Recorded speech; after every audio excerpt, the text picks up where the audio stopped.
Bonjour les amis, pendant que Poppy dort, je vous invite à l'atelier. On va faire un pain d'argile, c'est super, vous allez voir. Laissons-le dormir, c'est son équilibre pour qu'il dorme. Bonjour. Et oui, avoir un petit chien, ça change la vie. Donc aujourd'hui nous allons faire un pain d'argile. C'est un truc vraiment super pour la robinetterie, pour la salle de bain, lavabo, évier inox, les plaques induction ou vitrocéramique, etc. C'est vraiment quelque chose de formidable que l'on gardera pendant très longtemps dans un petit bocal. Là, c'est pour un pain d'à peu près 150 grammes que nous allons faire. Mais bien sûr, il nous falloir de l'argile. Alors moi, j'ai l'argile verte. Prenez ce que vous voulez. Le mieux, c'est d'avoir de l'argile en poudre, mais je pense que j'ai, comme toujours. Bicarbonate, pareil, on en a toujours à la maison. Et une chose aussi que l'on a toujours à la maison, enfin voilà, on va faire avec des produits qu'on a normalement toujours à la maison quand on veut un peu vivre autrement. Du savon noir, si vous l'avez en savon liquide c'est mieux, sinon on y ajoutera juste un petit peu d'eau pour hydrater. Alors comme je n'ai pas d'argile en poudre, je vais la concasser. Donc ma technique elle est très simple, je prends un torchon ou une serviette comme ici, serviette de table, et je concasse dans un plastique. Et voilà. Maintenant, l'idée, c'est de mettre tous les ingrédients. Donc, je vais prendre ma balance et mettre 25 g de savon noir. Alors, comme je vous le disais, si vous l'avez liquide, c'est mieux. Généralement, ça fait une bonne cuillère. Ensuite, on n'est pas à 10 grammes près. Allez, je suis à 25 grammes pile. C'est le top. Je mets directement donc dans mon pot. Et 30 grammes de bicarbonate.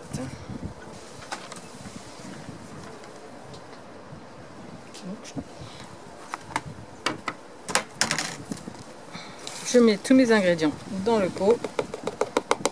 Voilà, donc j'aurais été pépette depuis le début. 50 grammes d'argile, mes 25 grammes de savon noir, mes 30 grammes.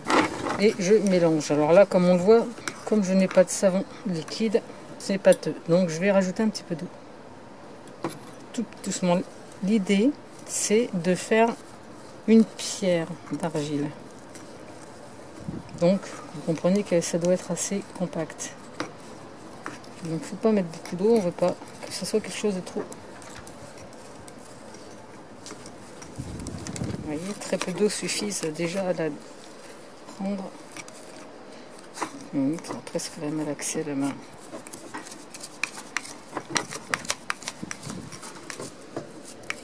Ce soleil, je vois même pas si je filme. Si, c'est bon.